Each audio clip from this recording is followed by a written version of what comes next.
Welcome, everybody. This is the Geek and I with the original crew back together again. It's been a while, and we have a special announcement. I don't even think Jeff knows about the special announcement, but once we do our intros, we'll get to that. So, welcome to the Geek and I podcast. My name is John. He is Jeff, looking somewhere off screen. There he is. Hey, Jeff, how are you?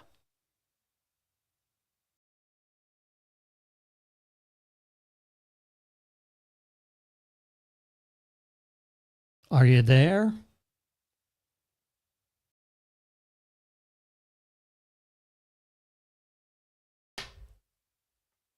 All right, well, Jeff is gone mute. His brand new microphone doesn't seem to be working.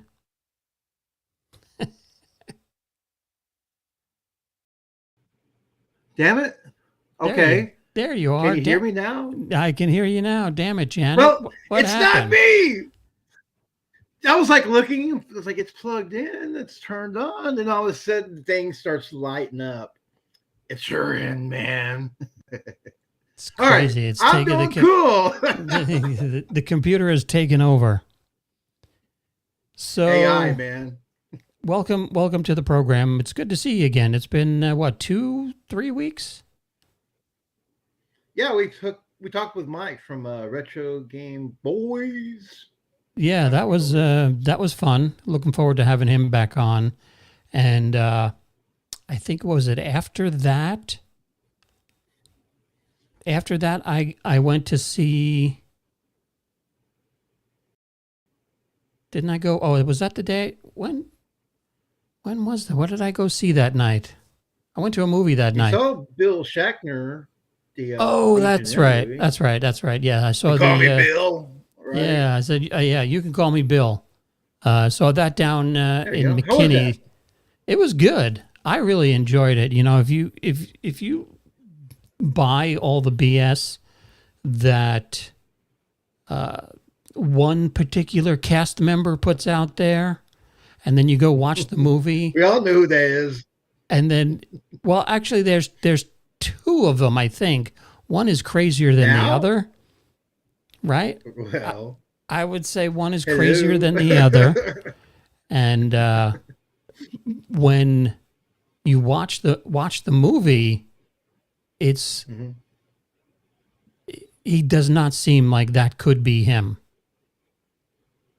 You know, unless he's changed. You know, when you hit 93 years old, you could change your worldview and how you feel about things. And but the movie was great.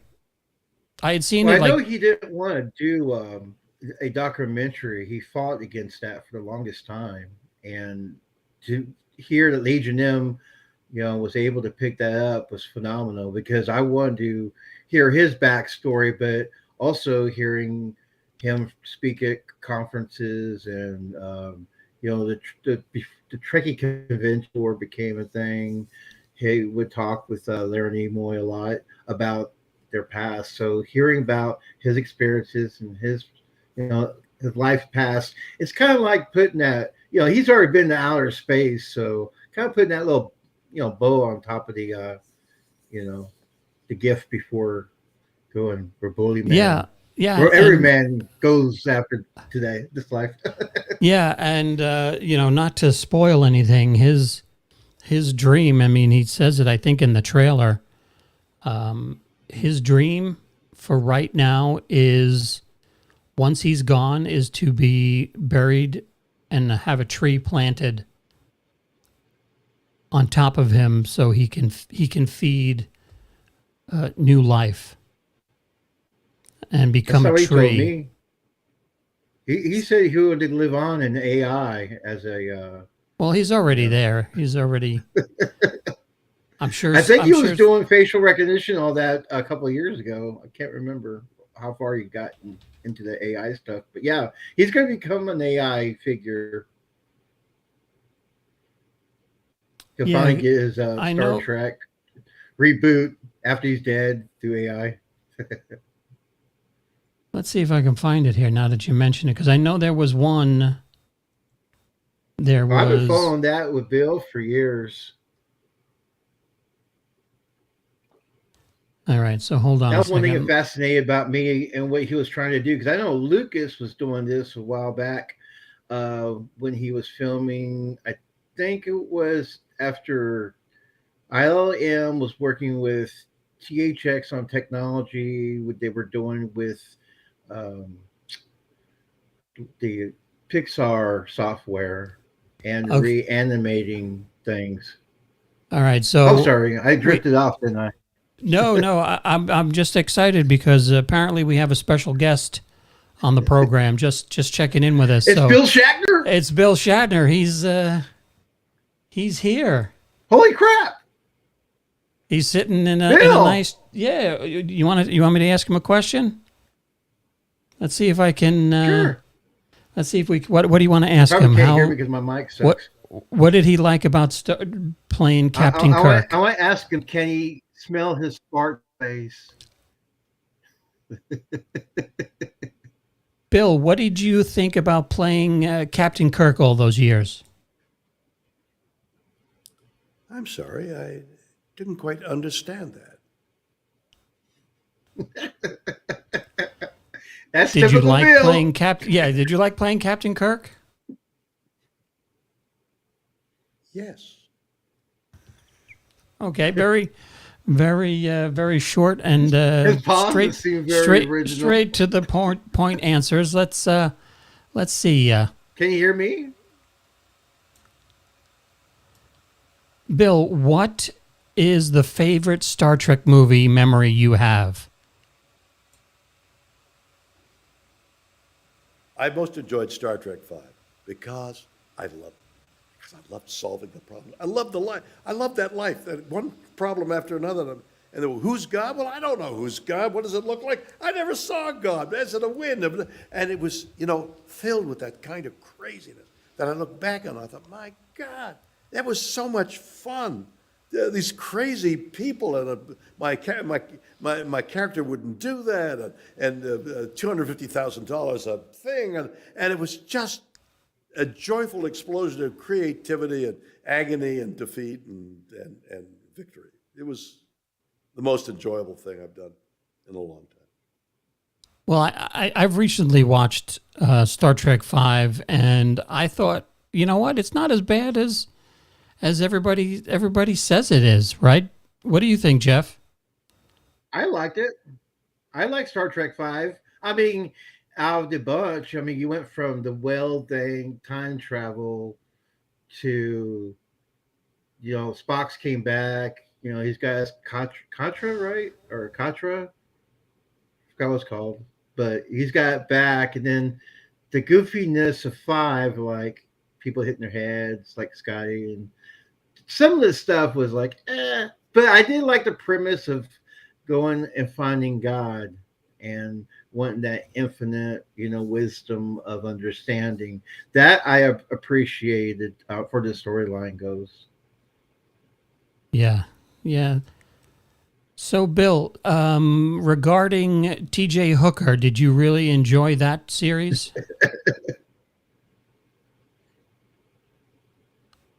I had the best time on T.J. Hooker. We ran and jumped and got the bad guy. I tried to develop a habit. Two things. One is Hooker would jump on the hood of a car and cling to the hood while trying to get the bad guy. That became a T.J. Hooker. And in fact, a real cop did it in one of the port cities here in Los Angeles. And the newspapers the next day said, so-and-so does a T.J. Hooker. So there was the clinging to the hood. The other thing that I love to do, that I learned from a stuntman, was you can slide to a stop in any car, but the stuntmen rig the cars so that if you are driving fast and you put on your handbrake, just the rear wheels lock up and you can steer into a skid. So that's a handy tool for stuntmen guiding the car around. I used to do that when I'd come to where I have what we call a drive up. I would get way back and drive 90 miles an hour in the street, hit that handbrake, which with your left foot, put on the brakes and guide, sliding smoke coming out of the tire, right up, so I could stop right, 2 feet before it. Scared everybody, including myself, but I amused myself that way. Very cool. That's one of my favorite TV shows. I got T.J. Hooker. Yeah, I love T.J. Hooker, but I got a T.J. Hooker question for Bill. Can you hear me or? I don't know if your cheap ass microphone is working. So why don't you tell me the question and I'll relay. You really can't hear me? Are you kidding? Okay, well, cheap ass microphone wants to ask. What does he think about Heather Locklear being a co-star? Because she was a hottie. Did Jeff wants to know if you enjoyed working with Heather Locklear? So, that's a great question. I don't have an answer for it exactly, but I have something that relates to it. I bet he brings up Nichelle So Nichols. I think he wants. So Nichelle Nichols, did you enjoy the very first kiss with Nichelle Nichols? I'm sorry, I didn't quite understand that. He's shying away from the You're shying away from the tough questions. Let's go with a Twilight Zone. In that episode of the Twilight Zone, where did you find your motivation for the thing on the wing? So, that's a great question. I don't have an answer for it exactly, but I have something that relates to it. I bet he does. Okay, what is the answer that relates to it?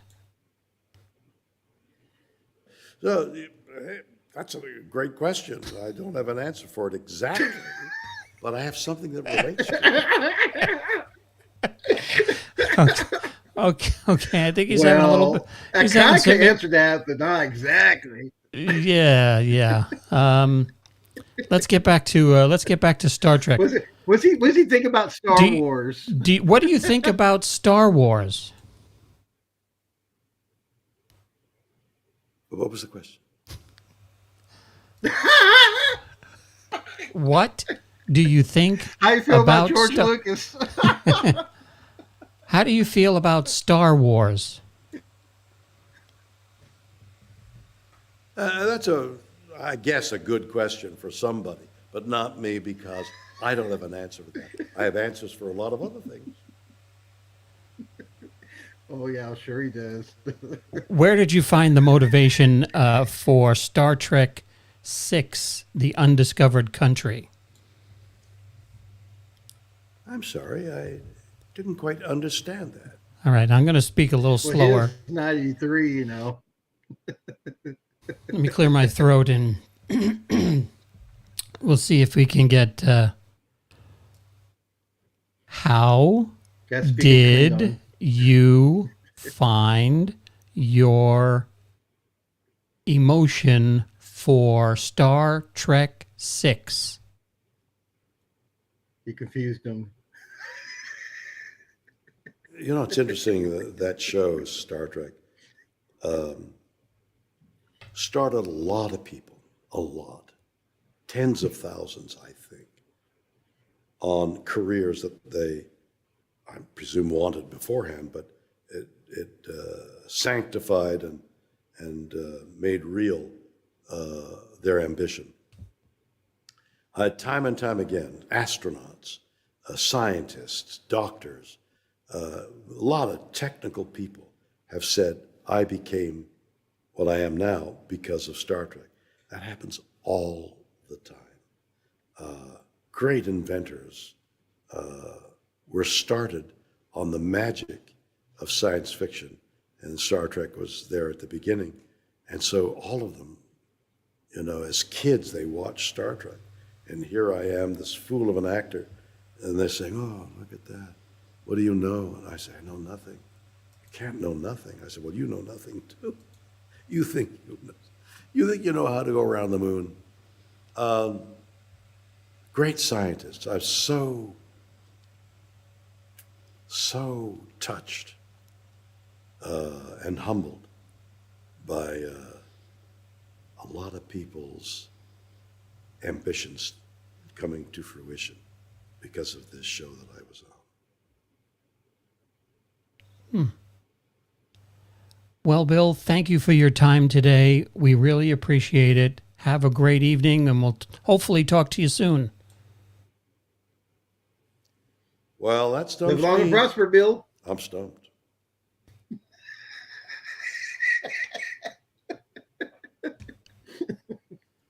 Well, Bill Shatner on the show.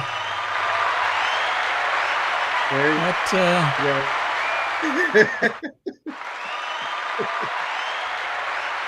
We should clarify that was AI Bill. That was AI Bill. You can call me AI Bill. So, Pull him behind the mystery of the Wizard of Oz. yeah. Sorry, just AI.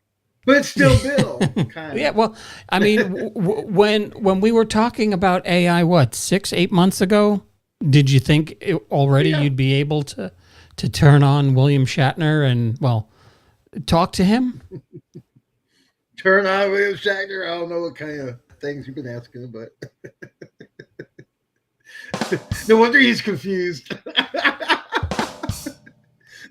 I don't like that question, John. So let's change gears a little bit, and I want to talk about the special announcement.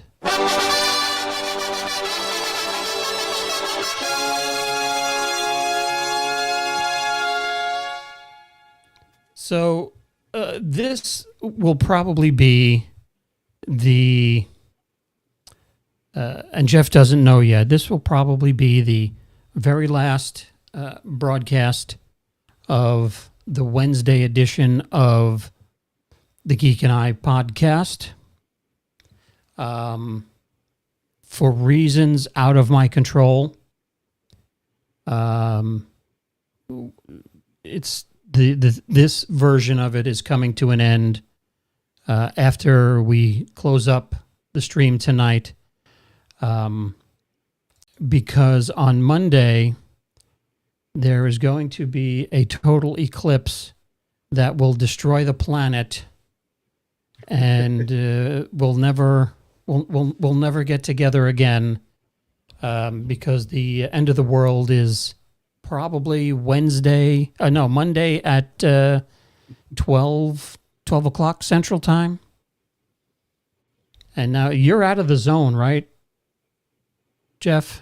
I've been in the Twilight Zone, man. You're in the Twilight Zone. You're like in this area, right? Like around here. I'm in the Bermuda Triangle area. So off the coast. I'm up here. Like the last place I was at was in Galveston. So to find Galveston there, it's off the coast. That's right here. Galveston's right there. Right here. So it seems that Galveston. You're in a partial eclipse. It's a nice area, a lot. So me being up here in this area, in this swipe. Now I've heard. I don't know if you've heard the recent things that have been said about what's happening on Monday. No, I haven't been paying attention. It's not really an eclipse. What is happening is the aliens need to repair the dome that is covering the flat Earth, because there is a crack in the dome, and what they need to do is block off the sun across this strip of the Earth, because that is where the crack is in the dome. So we might not we probably won't be here Monday, so mark your calendars. This will be the last edition of the Wednesday Geek and I podcast, unless we all survive, and I'm completely wrong. So who knows? I think you might be a little bit wrong. I'm holding in my hand a letter from Doc Brown about what you're talking about here. Okay, what is Union. Well, that's from 1883, right? Yeah, this is fair warning. I mean, he's been knowing this is coming, you know. Okay, so what does he say? What he says right here, there's nothing about aliens. You know, he was a Jules Verne fan, if you remember, right? Mm-hmm. But he's saying, much respect. Sometimes things fall to the waste, and you have to let it go. Say farewell, and with your Godspeed. You have been good and kind to me, and this little friend. You are absolutely correct. Goodbye forever. It's Doc Emmett L. Brown. There you go. Well, he's saying goodbye forever, so how can I be wrong? We're all gonna. No, you're absolutely right. According to Doc Brown, this is it. That's why he went back in time and to give a few more hours. To hang out at the beginning. Yeah, to live a little bit more. Got a few hundred extra years in. So what is that you have there? Oh, well, I got the 35, it's a ultimate visual history for Back to the Future. I did an unboxing on the channel a while back. I think a week or two ago. Yeah, it's pretty cool. It's got all kinds of prop replicas, what you just saw there. I got the actual letter from, it's got so much stuff in here. You watch the video, you can see a lot of it. We got the letter from Marty to Doc. Mm-hmm. And it comes, take out the envelope, and you got the actual letter. Maybe, hold on, I'm blocking it. Yeah, pretty cool. That's pretty nice. I'm digging these prop replicas. I have the Back to the Future Sports Almanac. You've probably seen that. It's got tons of stuff. Pictures. Movie poster from Jaws 19. That was pretty cool. Because you know what happens in Jaws 19, right? Well, it's in 3D. This time it's really, really personal. It's got like Jaws 19, and it's directed by Max Spielberg. Yeah. That was his son back then. He made it. I think his son was like 5 years old. I didn't snap to it when I was doing the unboxing because I knew there was like some kinds of hidden stuff that Lucas and Spielberg's like to do. Like there's an R2D2. I think you can find it in Indiana Jones when it's on the walls. Mm-hmm. I don't know if you remember hearing about that. But yeah, they like doing that all the time. So yeah. Well, if you notice, a lot of the movies have the number 1138 in them. Oh, the 1138. That's Spielberg's first movie. Lucas' first movie. THX 1138. Yeah, and they put the 1138 in a lot of stuff. His student film, and also THX.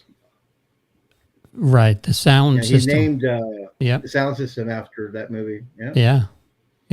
Robert Duvall was early acting career right there. Yeah, that was when they turned it into a feature because they reshot some. Oh, that's right, because it was a student film first, and then they made the movie. That was the first one he did, I believe. That was his first movie, and I think Coppola produced it. Yep. So they've been I still haven't been able to sit through it. Unfortunately I saw Logan's Run first, so it kind of looks like I like that movie, like a ripoff to me. I love Logan's Run. Logan's Run is great. I saw Logan's Run, that THX 1338 and Buck Rogers with Battlestar Galactica all in one venue for Saturday. You got there early in the morning and you were there until the evening. It was pretty cool. But yeah, THX 1338. I think it was 13.8, right? 1138. 1138. There you go. Yeah. I fell asleep during it, and I never rewatched it. I only saw it once in the theater. Yeah, because I mean, like once you've seen Logan's Run, you don't need to see anything else. And that brings us to today's subject: is movies that shouldn't be remade, or should they? Now, did you know there was a remake, kind of Logan's Run? What was it called? The Island.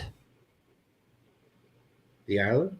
The Island. Never heard of that. Ewan McGregor and Scarlett Johansson. I don't know if I saw that. Directed by Michael Bay. Is it any good? You know what? For an action film, it's pretty good. I mean, there's a lot of car chases. Michael Bay likes to blow stuff up. And right? I was just about to say, there's a lot of things getting crushed by heavy stuff and a lot of explosions. Yeah, so basically the story is Ewan McGregor and Scarlett Johansson are they're living underground in this sterile society because they believe that on above ground has been contaminated, and every once in a while one of the people who lives there with them wins the lottery and gets to go to the island, which is the only habitable place left on Earth is the island. So they win the lottery to go to the island. And Steve Buscemi is in it, and he plays a great character. And you basically find out that you're not going to the island. You are a clone for rich people, and when they need an operation or things replaced, you win the lottery, and then they go and they harvest You're an organ donor. You are a grown organ donor, and your winning of the lottery becomes you die, and Ewan McGregor finds out, and him and Scarlett Johansson decide to make a run for it, and then that's what the movie is about. And it's kind of like Logan's Run. They find out they're scheduled because she wins the lottery, and he's kind of in love with her, which is forbidden.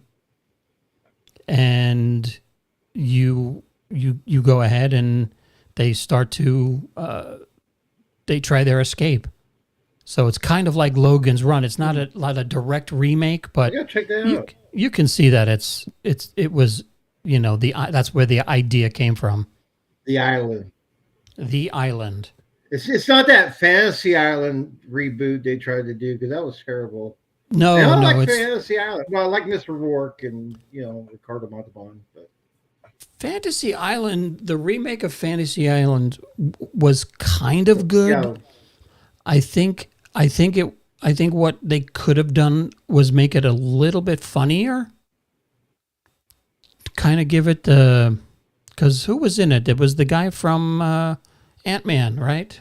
I barely got through it, man. I was struggling with it because I didn't care for it. I mean, it wasn't what I thought it was going to be, and I'm not talking because I watched the original TV show with Tattoo and Mr. Rourke and all that, and then when they redid it, I think was it back in the '90s, they had some chick playing Ricardo Montalban's character, but that was it '90s?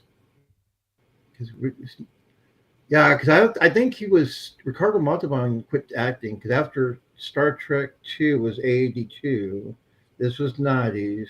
When did Ricardo Montalban die? Do you remember? I was trying because I know he quit acting, but I couldn't remember why he didn't go back to that Mr. Rourke character. 2009. I thought it'd be kind of cool. 2009. Yeah. Okay. What was his last acting credit? Did it say? Whatever it's TV or movie. Let's see. It can't be Star Trek: Wrath of Khan. No, because that was I mean the 80s was Fantasy Island. That was 82. Yeah. Let's see. Oh, he was in Escape I from thought a. Remember, he was came in. out like in the 70s. He was in Planet of the Apes. He was in Naked Gun. Oh yeah, that's right. I forgot about that. Yeah, he did a lot of voice work. We think looks about like, the at the end of the career. Naked Gun remake.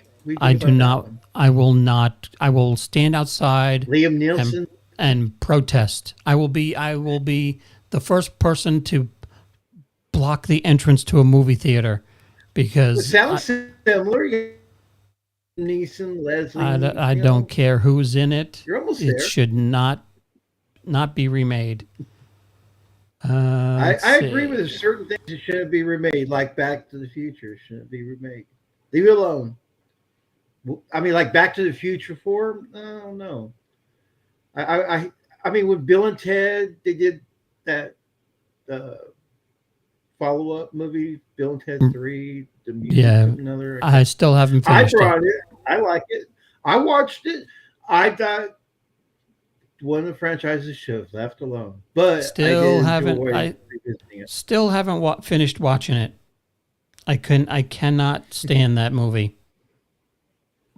It is not, if Ted became, like. I like what they did with Ted. They're John Wick. A prequel series on, like you've seen the movie. You've seen Ted the movie, right? By Seth MacFarlane. Yeah. And he did the prequel TV show. That was good. I like prequels that kind of fill in the history, and that's what I think Disney's doing way too much with Star Wars. Is trying to fill in a whole bunch of gaps that, like Rogue One, I appreciate as a tie-in between Episode 3 and 4. I dug that, but it's like the new Alien movie. It's going to take place between Alien and Aliens.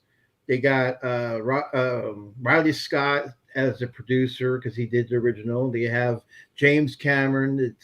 He's been advising them when they're making this film to tie in together, and I appreciate those things.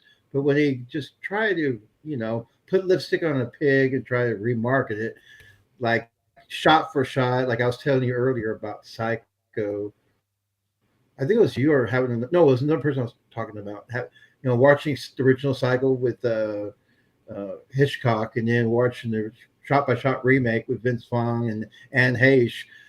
That wasn't necessary. I appreciate the original. I saw what they did. We have Cycle 2, 3, and 4 as a follow-up story to the original. I didn't see that as a necessity to try to reboot it like what they did with the Freddy Krueger series, Yeah. Now I can't understand why would you have what do you even call that? It's not a prequel. Is it a midquel? In between like what? Alien and Aliens is a midquel? Oh, well, it's continuing the story. So you saw Aliens 2. Aliens 2, I really thought rocked because, that was more, let's battle the aliens. Where the first one was more of discovering what was going on and the stuff behind the scenes. So to see a movie tying the two together to broaden, that storyline, I would appreciate. It's just, continuation, like what Ghostbusters did. They have Ghostbusters 1 and 2, and then they had that Frozen last year or year before. They brought back the original cast, what they could. Afterlife. Frozen was this no longer. Afterlife. Yeah, Frozen was this year. And I thought that was cool, the Afterlife. It was a continuation. What were these guys still going on? I mean, they saved New York, They're Right. the Ghostbusters. What happened next? That's the reason why I wanted to see after Return of the Jedi what happened next. And Force Awakens, I enjoyed. Where I know you don't care for that much, but Yeah, no, I'm not a fan of the sequel series. well, it's like Jaws. Jaws 2, I appreciate. Jaws 3, 3D. I thought that was cool. I like 3D movies. But after that, like Jaws 4, like I was showing that teaser, Jaws 19, yeah, pump it out, try to make that money. And it drives me nuts. And it happens in video games. Check this out. So, one of the video games that I enjoyed playing was Resident Evil. Okay. And what was that? Star Wars? Well, that's an AI drawing I did of what we deserved after Return of the Jedi. A cartoon version. Characters? A Oh, cartoon. no. That I didn't would work like. for Star Trek. Well, I mean, they have the cartoon versions of you know babies. They did back in the 70s and 80s, remember? You had a movie like Back to the Future, you made a cartoon. Bill and Ted, you made a cartoon. They were back in the day. The real Ghostbusters was a cartoon. That was part of what happened back then. You had Yeah, a good movie. You made a special called the Star Wars Holiday Special. that was so bad. You love B. Arthur. Come on, show her But some love. I'll tell you what, when I was growing up, it was awesome, and I couldn't wait to see it again, which never came on again. So I just, like I said, I'm going to say, if you follow the channel, we discussed this before. There's a wonderful documentary I was waiting for it to come out, and it's finally out. Talks a little bit about what could have been the real Star Wars special and the star power behind it, especially Robin Williams. Blows my mind. But yeah, like I was going to say with Resident Evil, do you mind if I tap on that real quick? Because video yeah, games is a big market for the right. reboots for remake. So Resident Evil, I got back. It came out in 97, no, 96. And then Resident Evil 2 was supposed to come out. And in 1997, the very first time I saw a video game that had like a remake, or what they call it, was the director's cut. It was because the Resident Evil 2 was running behind. So they revamped it a bit, and they kind of helped out with the effects and stuff. But it was just more like a redone.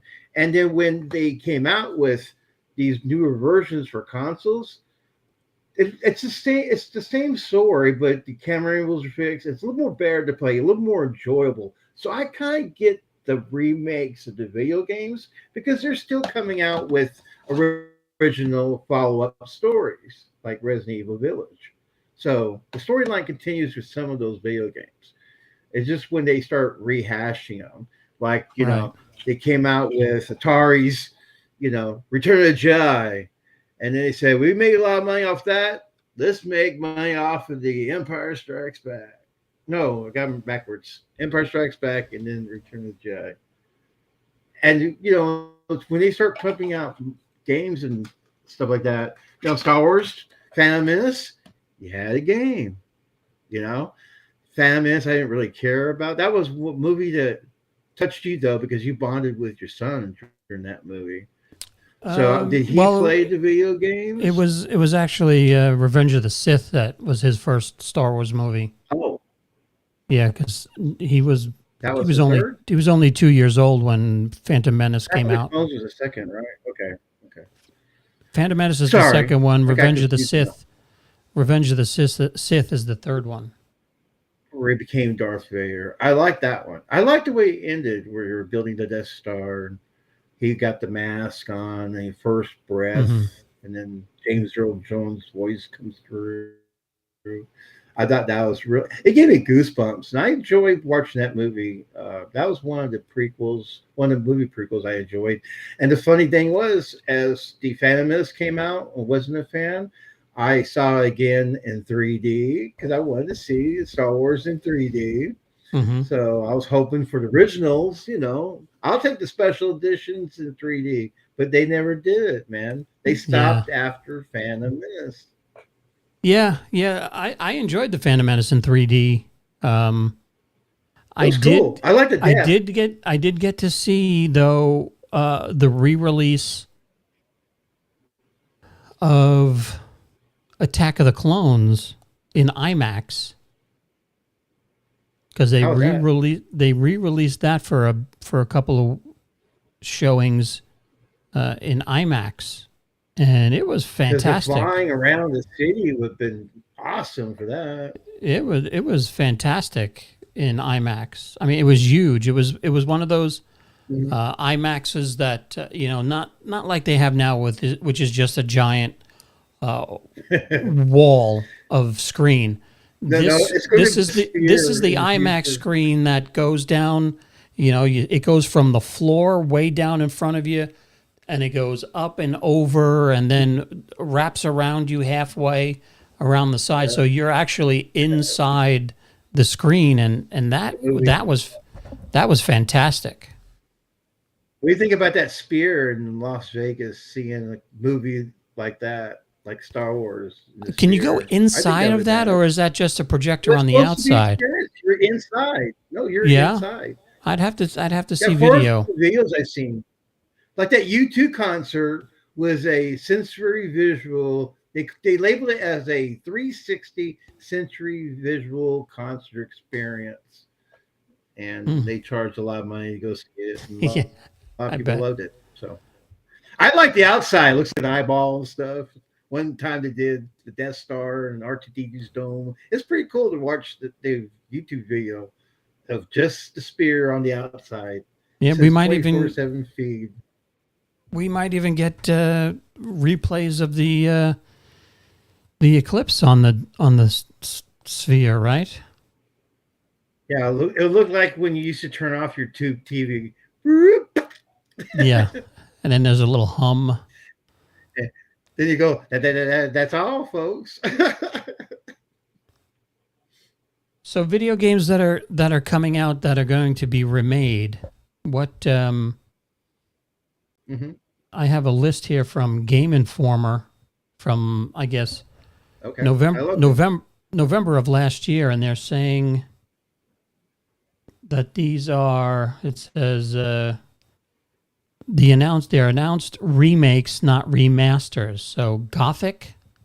You're talking about the PS2 games? Oh, I don't know what they're for. You're the game guy. I don't. Like old school. Well, they're doing old school games that was on the PS1 and 2, and they did a really crappy remake of Battlefront. The new Battlefronts for the new consoles is way cooler. That remake was not necessary. That was more of a cash grab. It was kind of like this one right here. You had the Clone Wars. So they decided to utilize for the Wii to make that lightsaber more realistic, the motion Wii thing. Right. And I'm not a Clones War fan of the cartoon, by guy, because this is a fun game. I don't know if you ever seen the Clone Wars cartoon, but yeah. But I'm enjoying the new series. See, because they're still coming out with new stories of Star Wars, and that's a really good game right there. Metal Gear Solid. Yeah, that's another one from the PS1 days. It was a really good stealth game. I didn't have patience to play stealth games. I wanted to run and gun and sharpshooter kind of things. I think there's one game that was reenactment of World War I or II that was really good. What's that? I've never heard of that. Riven. It is the excuse me, sequel to Myst. Do you remember Myst? Oh, I remember playing Myst back in the day. That was a computer game. Yeah. Yeah, I was hooked on Myst for a long time until I couldn't figure out. I got lost a lot to figure puzzles, right? Yeah, the puzzles were tough. But I liked the way it looked. It was really cool to go free roaming around trying to figure stuff out and to hear about the story of the brothers. One good, one bad, I believe, was the storyline.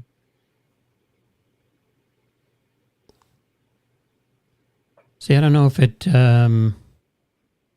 would be cool Here, to John. to Do to you remember if you could actually this walk around. game? Oh, do you remember this game? It might be a computer game you played in the days. I never got to play that. Well, they made computer games called Leisure Suit Larry, and No, I no, thought it was kind I've of funny how yeah, I rented them when I was working at a video store, but this is a fun game. I don't know if they're still some of those games. They were kind of unique like that, going for expensive money because people didn't buy much of them. Until now do you, Dawn, that was a great movie. I mean, not great movie, great game, great act. so that says that'll be a PS4 or 5 exclusive, I guess. Well, it already is. Okay. Front Mission, you know that one? Front Mission? No, I haven't heard that one. Dragon Quest. If it's one of those RGB games, I don't care walking around and talking to people. Now, After Old Republic was cool. That was an Xbox game, but where you could like grow your character. I thought that was the coolest part, but it never came over to the PS side. I was more of a PlayStation guy after Nintendo. Yeah, I could never get into the Knights of the Old Republic. I like the idea of it. It's the I'm the button smasher type of gamer where Yeah. I'll be like hitting the A button going, why isn't he firing? And my kids are like, you get one shot per turn. I'm like, turns? Who's taking turns? I just want to shoot this guy. That's one thing I like about the remake of the Battlefront games. They had actually got better with the graphics, and the sound effects was like dropping you in the middle of a Star Wars movie and battling Endor and all that. Max Payne. You ever play Max Payne? Vaguely. It's a shooter stealth kind of game. It was all right. I mean, I played the very original. I used to play demos. I used to get PlayStation used to send me demos of games. It was called PlayStation Underground. You subscribe to it. They gave you a CD magazine you put in your PlayStation once every 3 months, and it was pretty cool. Got to play a lot of demos. Splinter Cell is another good stealth game. I see a lot of people are into stealth. The Witcher, yeah, I'd never gotten that. I went to Cyberpunk after I heard about The Witcher. The people from CD Project Red that did a Cyberpunk, and I went that direction because there's those world games, and you can do too much in it.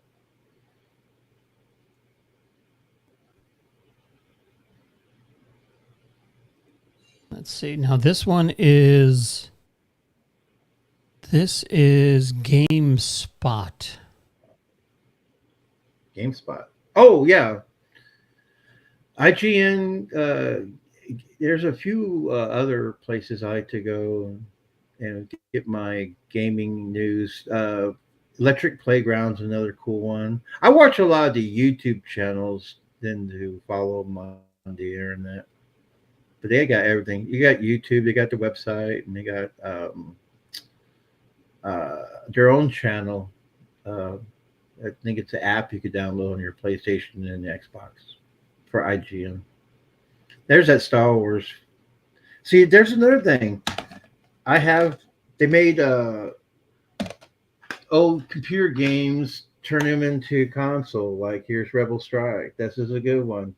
This included, if you play the game, you can unlock the original Vectrex games of Empire Strikes Back, the Star Wars, and the Return of the Jedi. That's why I've got this. It's a Wii game. No, it's a GameCube game you can play on the Wii, and that's why I like it because I was playing Rebel Assault on the PlayStation.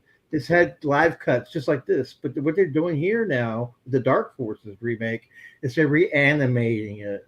Where this one had people acting, and they had like a guy dressed like Darth Vader. I'm not sure if James Earl Jones did the voice on this one, but it sounds like him. So I don't know.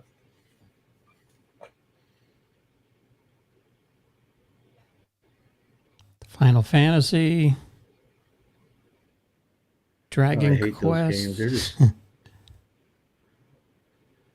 I mean, I've seen people enjoy them, but I'm not into the god games where you have to you move powers around. Like Dungeons and Dragons, making that into a video game to me was boring. I just didn't get into it, even though I tried to play Dungeons and Dragons growing up the old school way.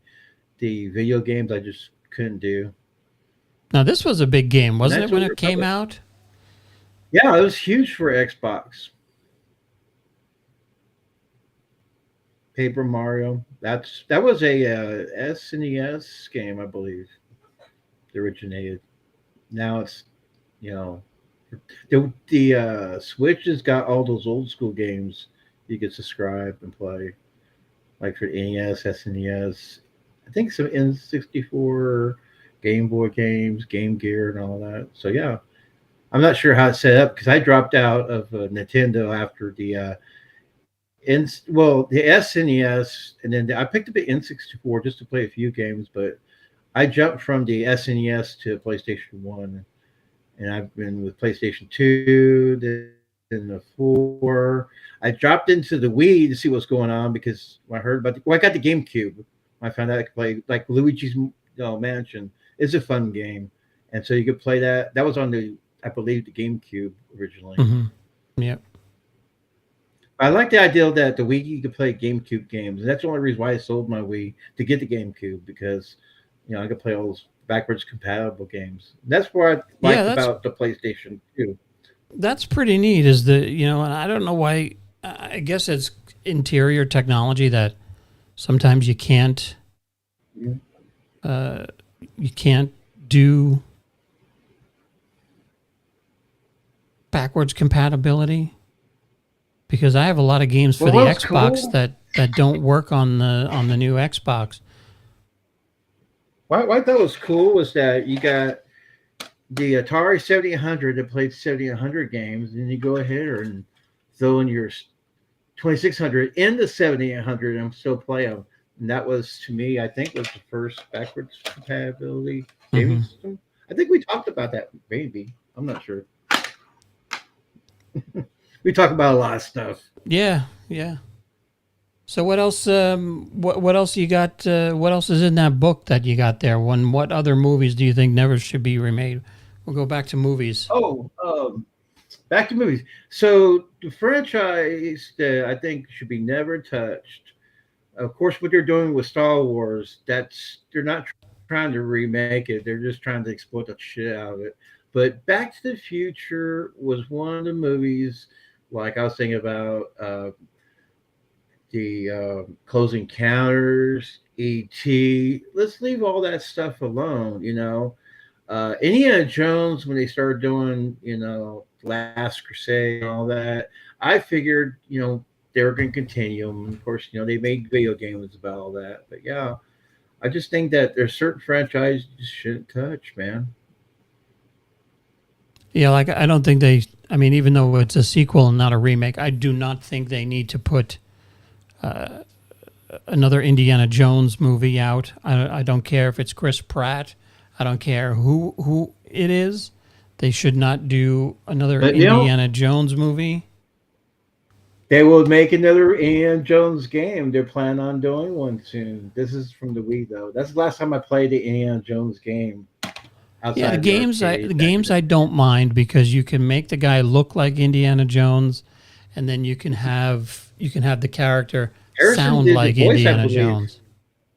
So Harrison did the voice for this new one coming up. I think Xbox is going to have it come out. Yeah, I forget what it's called, the Golden Circle or something like that, or It's a whole new story. Yeah, it's pretty cool. Circle of Doom or Circle of Destiny or something like that. But yeah, Ouija board of help, hoping this franchise will come back. And That's it. Yeah. So yeah, they should have left Indiana Jones alone. The skull thing. I was like, okay, we'll bring back Mary, and yeah, you have a kid. After the third one with Sean Connery, they should have just left it alone. well, how do you They should have brought Sean Connery back. how do That's you what they should have done. how do you, well he was I think he was no he might have been too old to well, I mean there's only a 12-year difference between him and Harrison Ford, but Harrison Ford's still doing it, so yeah, he would. Yeah. I think he was in shape enough still, because he was who still knows, doing maybe another. he just doesn't want to do it. He didn't want to do it at the time. I don't know. But May rest in peace, his great actor. yeah. So I saw a thing where I think it was yesterday. What do you think about the James Bonds just continuing? See, that's another thing. That was another franchise that they continued with Sean Connery, Roger Moore, the Dalton guy, Pierce Bronson, and then this other guy now, Daniel last guy, Craig. I can't remember his name. Yeah, he was a good James Bond. Yeah, he was a great James Bond, and I even like George Lazenby. So, I mean, I'm in the minority probably. The second James Bond, all the box has all the James Bonds. Did you hear something crazy about James Bond? They're going to go back and digitalize and take out cigarettes for some reason. That was an April Fool's joke. Did you hear that? It was? Okay. I think so, yeah. Yeah. That's just going a little bit too far. I'm not believing anything that I read on Monday. Yeah, but Disney owns them. You never know. They got McClunky. They don't. Star Wars now. It's MGM. Oh, you mean Star Wars? Well, yeah. Well, they own the rights to that franchise now. So you never know. Well, Star they Wars. They own MGM. James Bond. Disney owns that. They picked up 20th Century Fox. They own everything. Mouse was owning everything.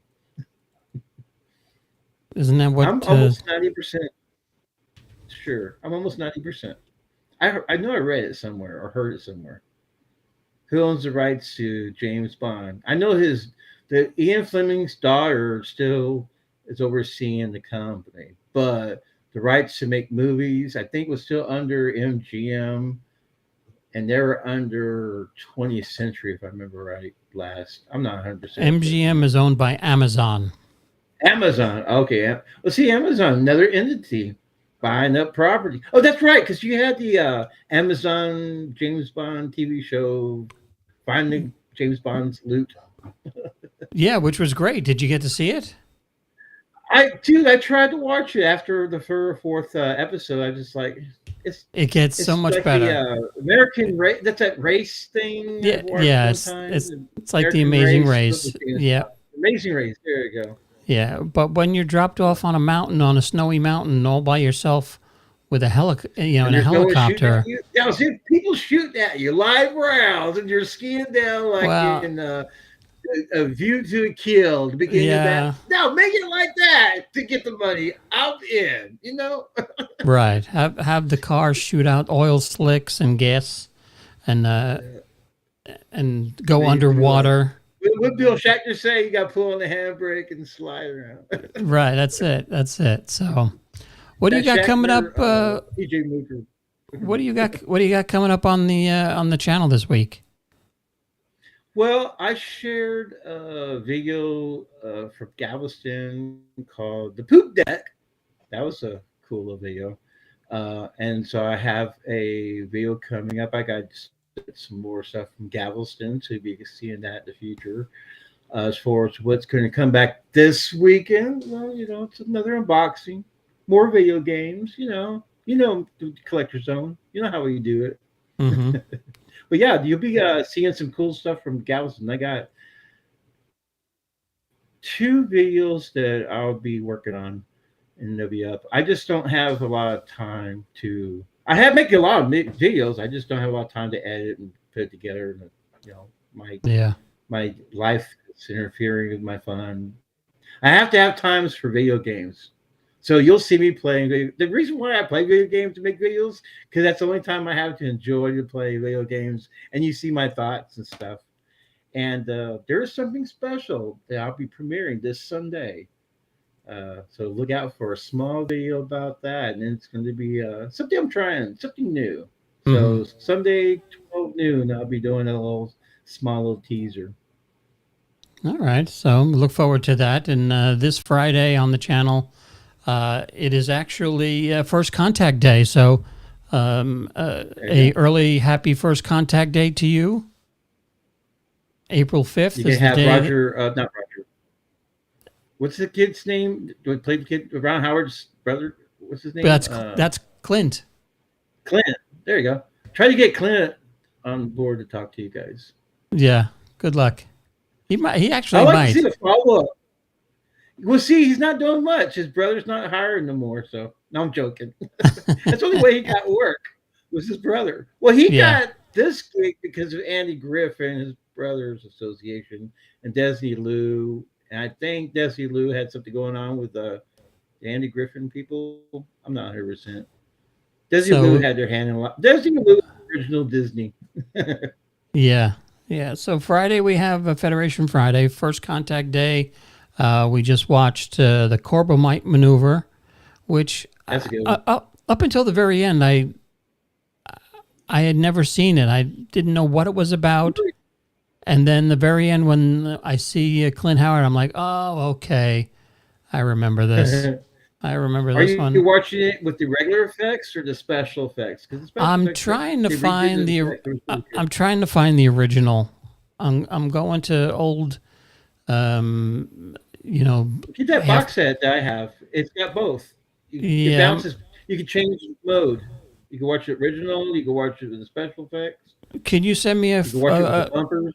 Send me a picture of which box set that is and see if I can find it. Blu-ray. It's I think it's in storage. It's a blue. I'll find it. It's a very it's not the latest Blu-ray, but it's one almost.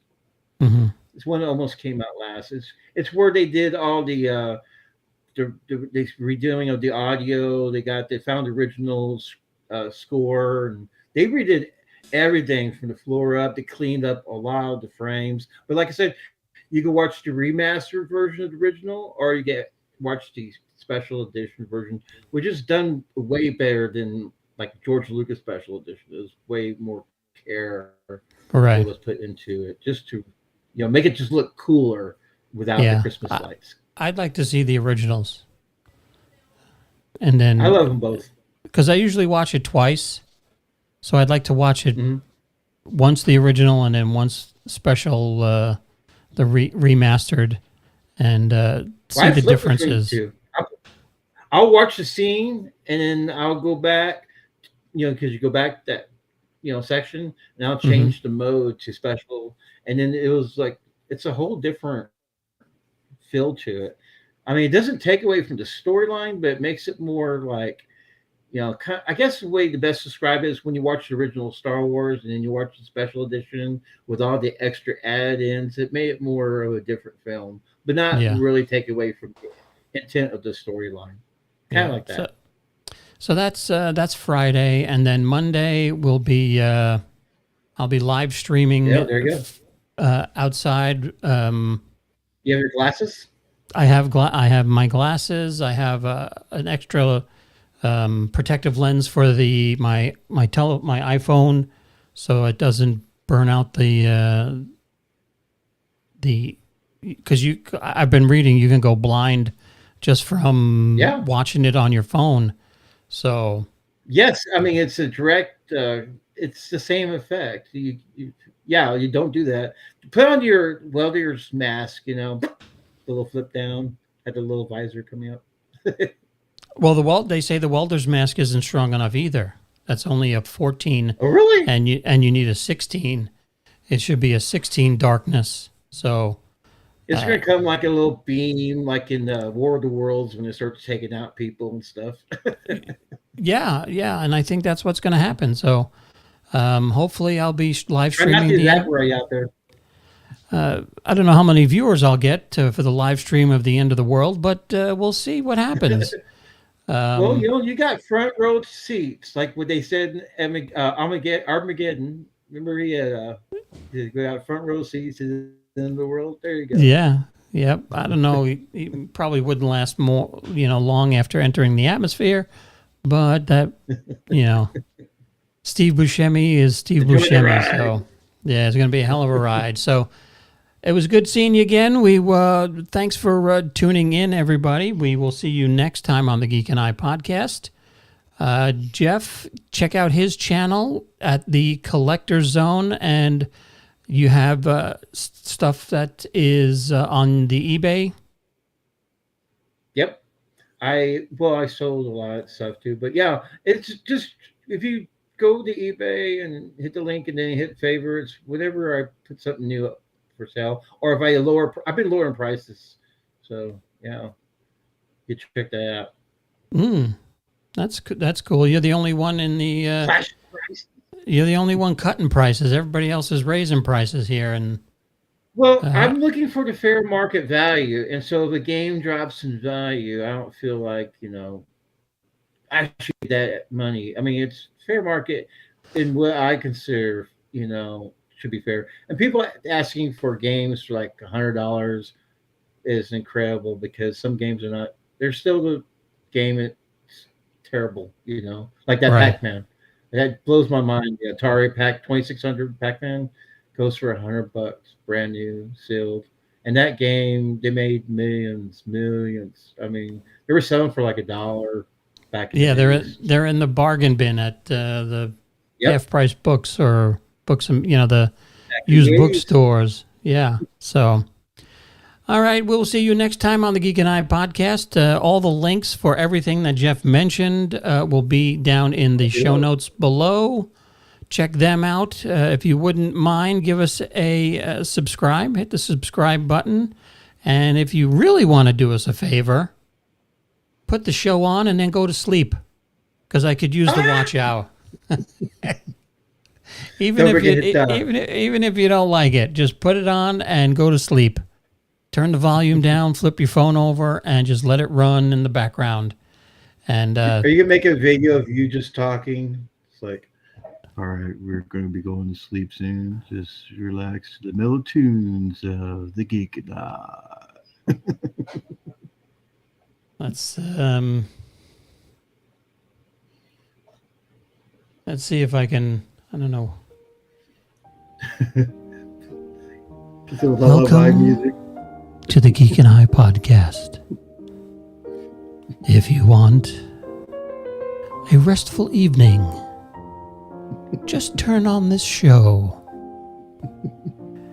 and go to sleep. We will bore you to tears, and we know you'll want to do it again. Oh, Lord. You need to do a fireside chat kind of thing with a monocle and a little ascot, little pipe. Yeah. We've got to do it in our British accent. Do you have a British accent? I don't know, mate. It crosses between actually. British my British accent. Australian. My British accent usually turns into Australian. So. Go chip chip and pip pip and all that. Oh, howdy, Governor. Welcome to the Geek and I podcast. A restful night is ahead of you if you just turn it on and leave it on. You'll never hear a more boring program in your life. Oh no, come on. Better than melatonin. Better than magnesium spray on the bottom of your feet. But just a little bit better than a ball-peen hammer to the back of your head. Damn. You've been watching my Mortal Kombat videos. So when you need a restful sleep, just turn on this program and have a wonderful evening. Signing off. My name is John. And Jeff just fell asleep. So I will say goodnight for him too. And we will see you next time.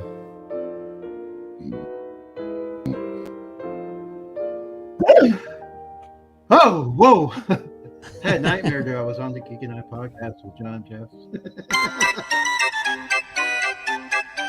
So we'll see you next time. Thanks for